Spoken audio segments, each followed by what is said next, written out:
On Friday, August 13, 1982, around 2 p.m., 17 years old, Yayanula Lucy Yayani was playing the summer hit single Forget Me Nots by Patrice Rushen's on the stereo, filling her family's London home in Hampstead with the smooth, cheerful rhythms of the American soul singer. Lucy was enjoying having the home to herself.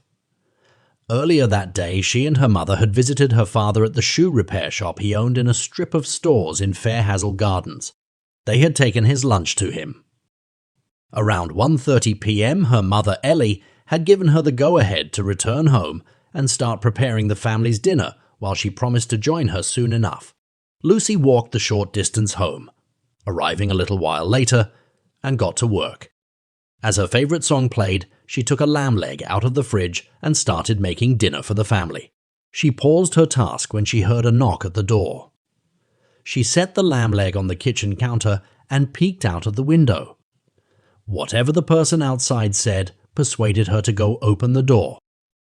At the doorstep stood a man in his early 20s. Being short and skinny, his hair was blow-dried and buff in such a way that he resembled his favorite actor, John Travolta, from the movie Saturday Night Fever. Lucy was a bit surprised to see a strange man standing in front of her home and wondered what he needed. A neighbor passed by and spotted Lucy and the man at her doorstep. They seemed to be having a conversation, and Lucy was said to have been at ease with the stranger, laughing even. However, 20 minutes after the neighbor spotted them, he heard a scream, but did not pay much attention to it. At about 3 o'clock in the afternoon, Lucy's parents, George and Ellie, arrived home, expecting to find their daughter busy making dinner as she had been instructed, but they were surprised at how silent everywhere was. They checked the kitchen and there was no sign of her.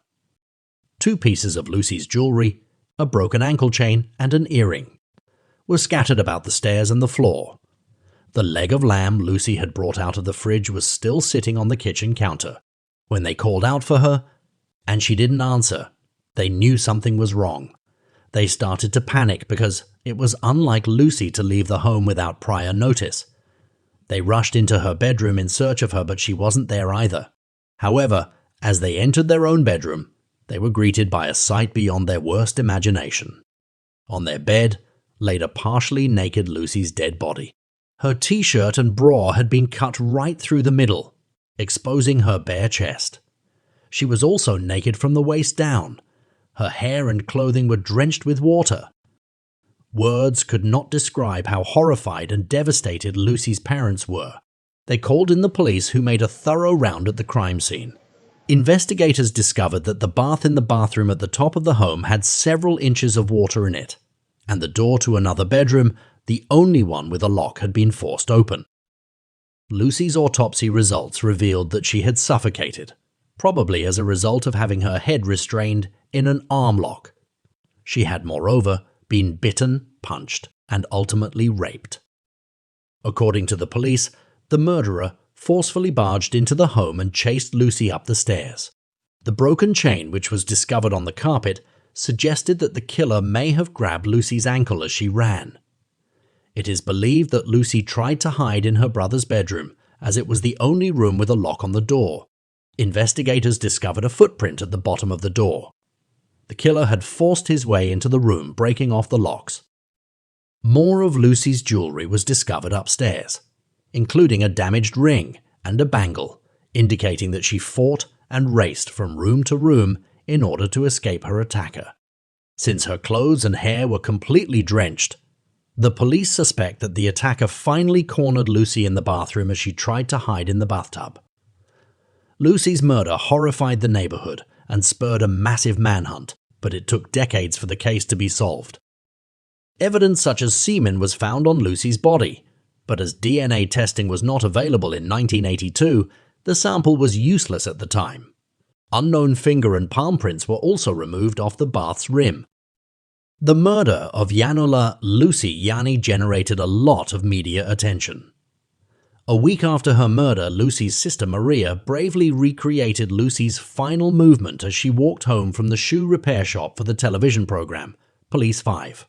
In Belsize Road, a mobile police station was set up where more than 1,000 people gave witness accounts and fingerprint samples. No one was able to identify the individual who had knocked on the Yanis' door despite the intensive police investigation and community help. Investigations showed that Lucy, Maria, and their mother, Ellie, were followed twice by a guy close to their home 3 months prior to the murder. He was described as being between the ages of 22 and 25, standing at 5 feet 6 inches, with a Mediterranean complexion and having black hair that was combed back. On the 1-year and 2-year anniversary of Lucy's murder, further appeals were submitted. In 1984, on BBC Crime Watch, a composite sketch of the man Maria and her mother had seen was displayed. The case was once again featured on BBC Crime Watch in 2000, however. This time there was no resolution. In 2003, 5,000 appeal flyers were distributed to nearby homes and a £10,000 reward was offered for anyone who had a vital lead that could pinpoint the culprit. Metropolitan officers and scientists have routinely examined Lucy's murder case over the years to see if advancements in forensic science would offer some clues. An incomplete DNA profile for a semen stain on the bedspread where Lucy had been discovered was taken by a scientist in 1999. Additional testing revealed that it matched the fragment of DNA retrieved from Lucy's body. In 2003, a near-complete DNA profile of the semen stain on the bedspread was acquired using a more advanced profiling approach. The DNA profile was checked against the National DNA Database, but there were no matches. Even though the case was reopened, it could not progress any further. 12 years later, in December 2015, a man named James Warnock from Camden, northwest London, was arrested by the police for having pornographic photographs of children. Police had no idea they had caught a killer. As a routine, Warnock offered a DNA sample that was entered into the national database. Surprisingly, his DNA was a nearly perfect match with the semen discovered on the bedspread where Lucy was discovered. The likelihood that the sample may have come from someone else was assessed to be 1 in a billion. A break in the case came when police had started to believe that Lucy's murderer was either dead or had relocated overseas. Investigators had looked into Australia and Cyprus, not knowing that the perpetrator remained in the neighborhood the entire time. On January 12, 2016, officers tracked James Warnock down and discovered him waiting for them while quietly drinking beer in his underwear. Aside from the police matching his DNA and fingerprints, they were able to confirm that the sketch created from eyewitness accounts of the culprit was startlingly close to photographs of James Warnock that had been taken at the time. James Warnock was taken into custody first for a murder investigation and then for rape. Warnock, who was 22 at the time he killed Lucy, lived with his wife, a little more than half a mile from the Yanis' family home, and had been working as a tiler in a nearby street. When questioned by police about the murder, Warnock claimed he liked to chat and have a laugh and had a similar appearance to John Travolta at the time of the crime. He denied raping and killing Lucy. He said to the police in many interviews that he had been seeing Lucy in secret after she drew his attention when he allegedly brought some boots into her father's shoe repair shop. He claimed Lucy had a lovely smile. He went on to tell investigators that he and Lucy happened to run into each other by coincidence in another store and struck up a conversation. According to him, they subsequently met 6 or 7 times, and their relationship quickly became intimate, and that explains why his DNA was found on the bedspread. Officers were able to quickly refute Warnock's assertions because a medical examiner and Lucy's family had revealed that she had been a virgin before being raped and killed.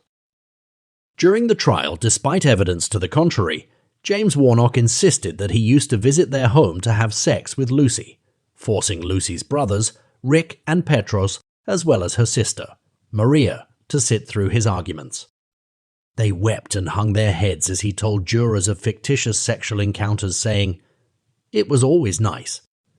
It was not, vigorous or anything. We didn't go mad. It was very quick. It was gentle."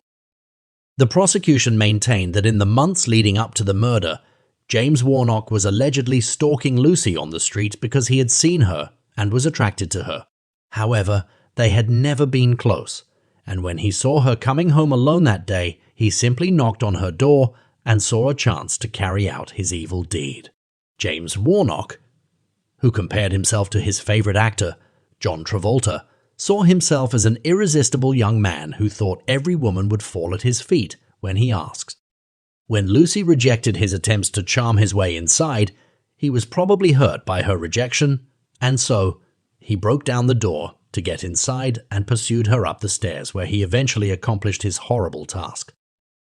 The trial lasted for just 2 hours, and a jury at the Old Bailey found James Warnock guilty of murder, and Recorder of London, Nicholas Hilliard QC, sentenced him to life in prison with a minimum of 25 years.